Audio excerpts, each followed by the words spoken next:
everyone, and welcome to Annie and Melina's podcast. We're going to discuss the Oseberg burial that was found in Oseberg, Norway. We are also going to discuss the Viking burial traditions and Viking ships. Anya, can you start by discussing a little bit about the excavation site? Of course, Melina. The ship at the burial site was found buried under peat that was on top of blue clay subsoil. That mix of soil was essential to preserving the wood that was used to build the ship and other objects that were in the ship. So the reason that the peat and the blue clay subsoil was really important to preserving the ship is because peat is very absorbent, and the blue clay soil is also very, very absorbent. Viking ships were super important to the Vikings, and to prove that, I'm going to quote Mark Nuttall when he says, "The greatest technological achievement of the Viking period was in ship construction. Although sailing ships were used in the 8th century, it was not until the 9th century that large ocean-going sailing ships became relatively common." Do you have anything to say about the Norse funerals? Yes, I do. Ship burials are very interesting when it comes to the Vikings. Typically in Norse culture, which is the Viking culture, the funeral rituals would be very distinct. In early times, due to the pagan beliefs, for typical people in the Viking culture, their bodies would be cremated, then buried, or their ashes could be scattered, but these rituals would include putting the deceased on their boat, filling it with goods and sacrifices, and then setting it out to sea in flames. This can be demonstrated in the following quote from The Archaeology of Death and Burial. "The closest relative to the dead man then took a piece of wood, lit it, and, completely naked, walked backwards towards the boat, facing the crowd, holding the stick in one hand, using his other hand to cover his arm. The people each took a piece of tinder or firewood for him to light, which he then placed in the wood pile beneath the ship. The flames grew and engulfed the pyre and the ship. We burned him in a moment, so then he could enter paradise all at once." This quote depicts a story in which a Norse funeral is being set up and how the man is being cremated on the ship. The Vikings cremated the deceased because they believed that the smoke that arose from the cremated would help them to reach their rightful destination in the afterlife. And Melina, why was the Oseberg ship an important discovery? The Oseberg ship burial was a very important discovery for archaeologists, historians, and even to us when understanding the Vikings. In this burial, 2 bodies were found. When analyzed by scientists, both bodies were determined to be female. The identity of the 2 Oseberg women still remains a mystery. What scientists do know is that one of the women was about 50 years old, and her teeth indicated that she had been eating food of a very high quality. She also had a collarbone that was broken, but her cause of death was still very unknown. The second woman was between 70 and 80 years old. This, at the time, was very unusual because of her age. Hardly anybody lived to be that old. Scientists have discovered that she had several health problems, which included arthritis and compression injuries in her spine, which would have made her walk crookedly.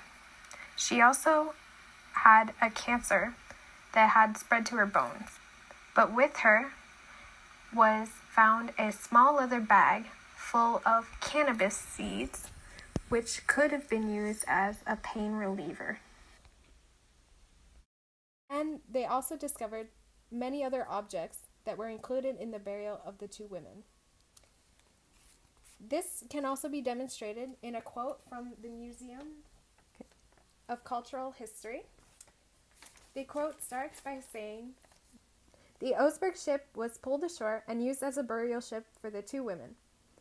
A burial chamber was constructed immediately behind the ship's mast. Inside, the walls were decorated with a fantastic woven tapestry, and the dead women were laid on a bed made up of bed linen. The women had a number of burial gifts with them, such as clothes, shoes, combs, a cart, 15 horses, 6 dogs, and 2 small cows. From this quote, you can tell that these women came from wealthy backgrounds. You can also tell that they took the burials very seriously.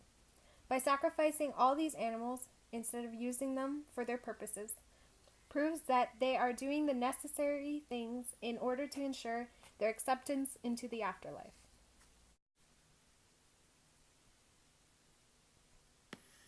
Many Vikings would have had their slaves buried with them.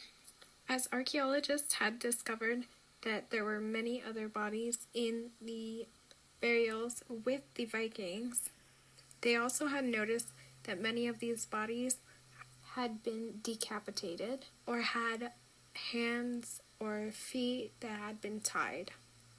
During the Viking Age, after raids, many Vikings often took slaves as their booty. They did this because while the Vikings weren't raiding, they were often farmers. These Viking farmers would have to rely on the slaves for agricultural work. Therefore, when scientists have discovered this, they assumed that these decapitated bodies were those of slaves that had been sacrificed and buried with their masters to serve them. Also, as scientists analyzed the DNA of these bodies, they had discovered that these bodies were not in fact related to each other. Therefore, they decided to analyze the ratio of carbon-nitrogen isotopes in the bones of these bodies. By doing this, they could identify the diets of each of the individuals based on the chemicals that were in the food that was ingested. These results had shown that the beheaded people ate more fish protein, whereas the land-based protein sources such as meat and dairy products were eaten by the bodies that were not decapitated. Therefore, you can conclude that these bodies or these people had come from different statuses in society based on the cost of the dietary foods that had been ingested by each of these individuals. Therefore, you can conclude that these beheaded victims were slaves who were sacrificed as gifts to be offered in the death on behalf of their masters, and this was not an uncommon practice in Viking society. It was very popular to include human sacrifices within these burials. Also found with the women in the Oseberg burial were 3 highly decorated sleds. They were decorated with various animal forms and geometrical patterns. These would have been carved out of wood. Also used to decorate the sleds were iron, brass, and silver. Another artifact that was found with the women was a cart. The cart was made out of oak and also was decorated with carvings.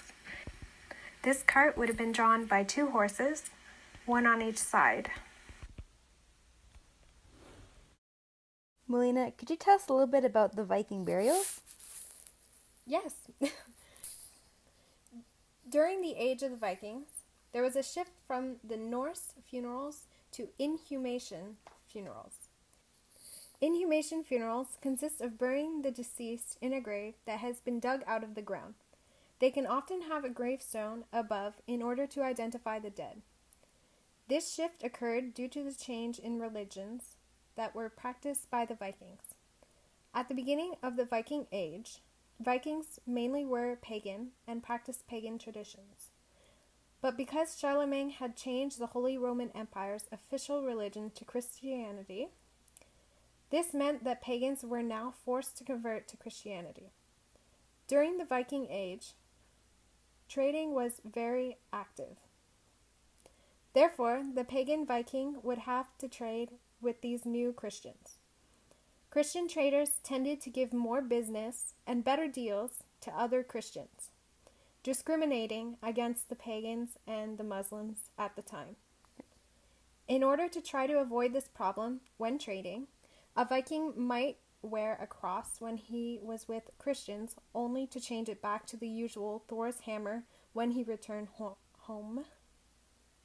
As long as the Viking trader wasn't baptized, he could practice both religions, which at the time was a common practice in Scandinavia for the next couple centuries.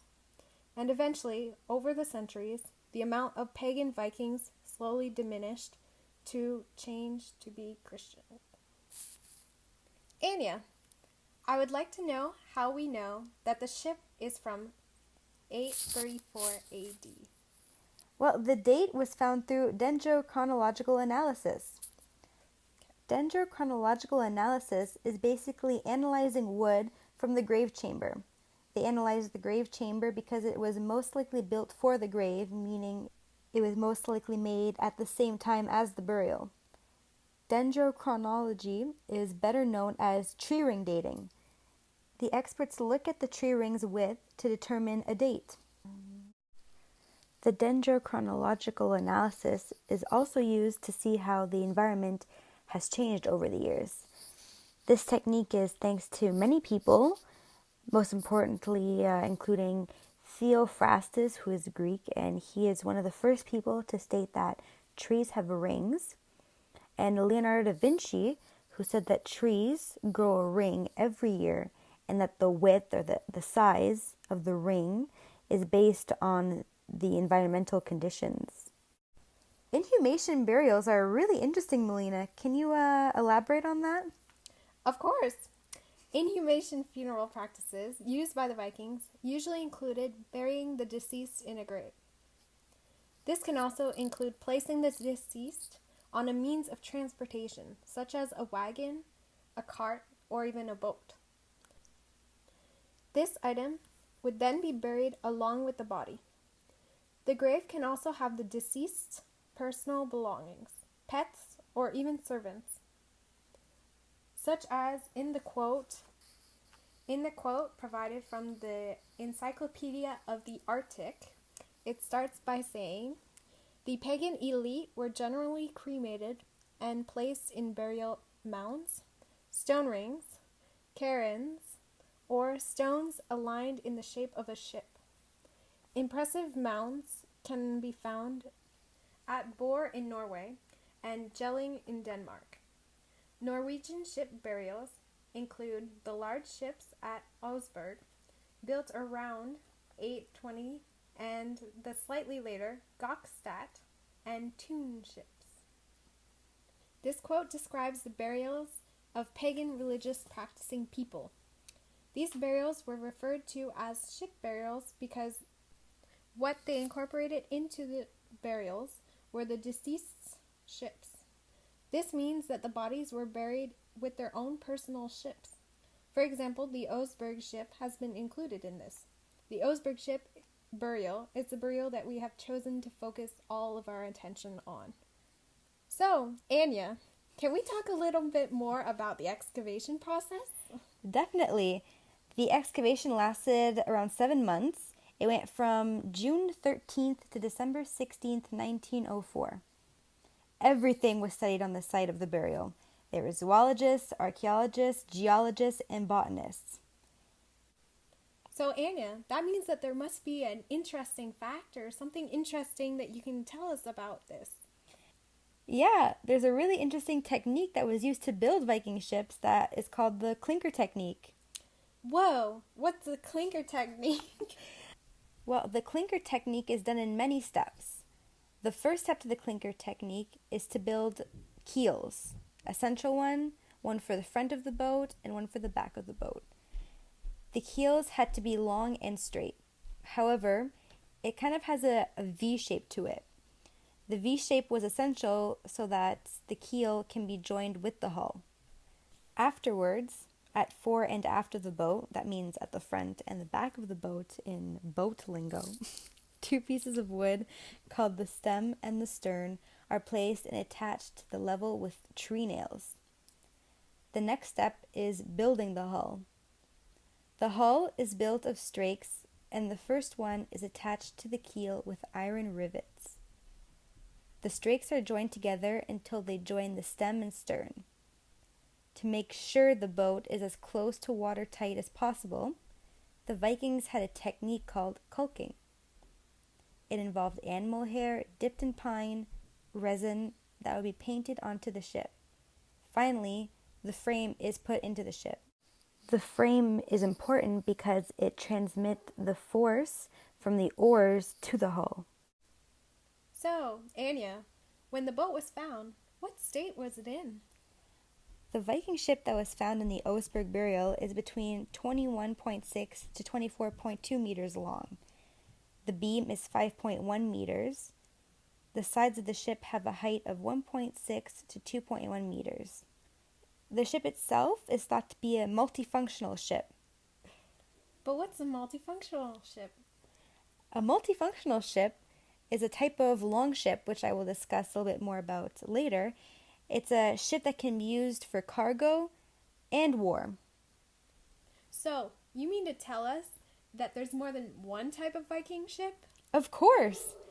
There were small boats, which were used for daily things such as communication, fishing, bringing people from place to place, and so on.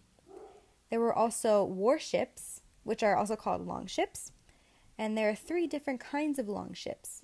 Their names are Sneke, Drekar, and Skide. The ships are generally around 30 meters long and are shallow and narrow. They are rowboats and were built to carry about 30 rowers. They were rowboats because rowing allowed a lot of speed and maneuverability. We know that they were rowboats because on the ship there were 30 oar holes and 1 steering oar. There was also an iron anchor and a tool to empty the water off the ship called a bailer. These ships were used when attacking the monasteries and villages during the Viking expansion. Finally, there are cargo ships. There are 2 types of cargo ships, heavy and light cargo ships. Both ships were deep and wide to carry the cargo. They were mainly sailboats, so they were not very fast. The heavy ships were built to carry a maximum of 40 tons of goods. The light boats carried less cargo and were light so that the merchants could pull them and be navigated through rivers. Speaking of Viking ships, there was a collective effort in 2010 to attempt a second reconstruction of the Oseberg ship because the first time they tried back in 2004 was unsuccessful. The new Oseberg was a success, however. It hit the open seas and reached the same speed as the original Oseberg ship would have hit, which was a speed of 10 knots. The original ship is now at the Viking Ship Museum in Norway. To give a summary of what I learned that Viking ships were essential to the Vikings. They needed them for war and for everyday things. Also, there was more than one type of Viking ship, and for the most part, they are all built with the clinker technique. To conclude, these Viking burial ships are very, very important to learn about.